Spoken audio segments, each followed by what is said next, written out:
Les violences faites aux femmes font partie de ce que l'OMS appelle les déterminants de la santé.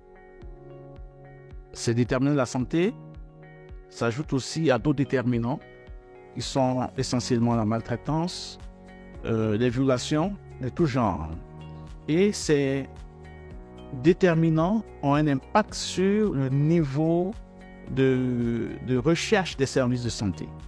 Ont un impact sur l'accès aux services de santé, la demande des services de santé.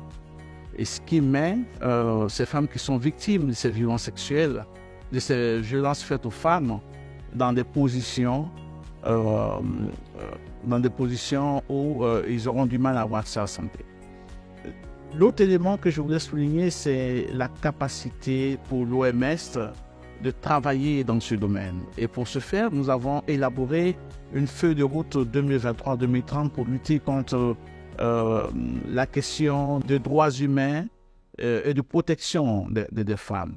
Et cela porte essentiellement sur les questions depuis la planification jusqu'à la mise en œuvre des interventions pour lutter contre toute forme d'équité, pour faire en sorte qu'il y ait l'équité dans les services de santé.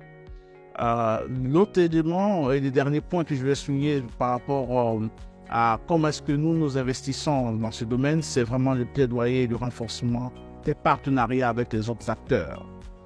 C'est ce premier point que je voulais aborder. Le deuxième point que je voulais souligner, c'est vraiment en lien avec l'approche de l'OMS pour travailler avec le gouvernement sur les violences faites aux femmes et aux enfants. Je dirais d'entrée de jeu que notre approche s'appuie sur ce qu'on appelle l'intersectorialité. C'est comment est-ce qu'on essaie d'engager tous les secteurs dans la mise en œuvre des interventions pour assurer une prise en charge holistique de la femme qui est victime.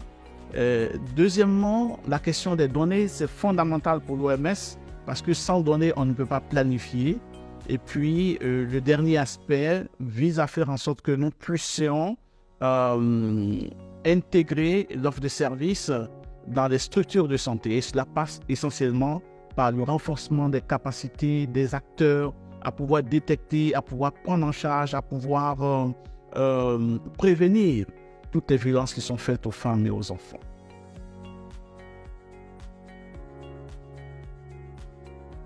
Ils sont au nombre de 3. Le premier message, c'est qu'elles doivent comprendre qu'elles ne sont pas seules. Il y a des services, il y a des personnes, il y a des structures qui sont là pour offrir des services de prise en charge, qu'ils soient psychologiques ou bien des prises en charge médicales. Deuxièmement, aucune violence faite aux femmes n'est tolérable. Elles ont le droit de vivre dans un environnement où elles sont respectées, protégées et on ne doit pas excuser ces violences. Dernier message, c'est de leur dire qu'elles doivent parler, elles doivent demander de l'aide. Parce que si nous ne parlons pas, on ne peut pas entamer la guérison.